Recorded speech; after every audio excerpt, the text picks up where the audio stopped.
Она состоит из котельного оборудования, насосное оборудование, водоподогреватель пластинчатый.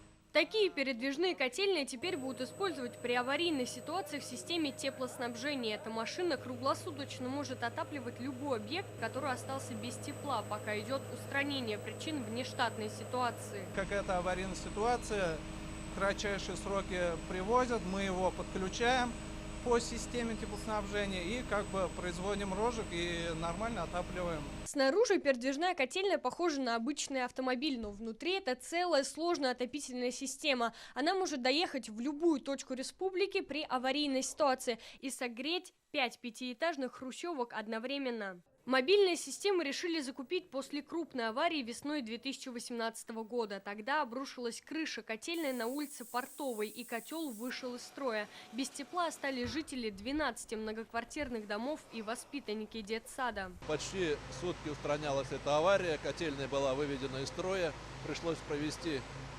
закольцовку от другого теплоисточника, прямо по улицам были проложены трубы. Если бы у нас в то время была такая мобильная котельная, она бы в течение часа подъехала бы к объекту, в течение 2 часов подключилась бы, и все дома были бы с теплом. Отопительный период прошлого года был напряженным. За 261 день произошла 2741 авария. Основной причиной стал износ инженерных сетей. Рустам Миниханов выразил обеспокоенность ростом количества ЧП. Выводы сделаны. В республике вообще имеется создан аварийно-технический запас. Помимо 2 котельных мобильных имеется также еще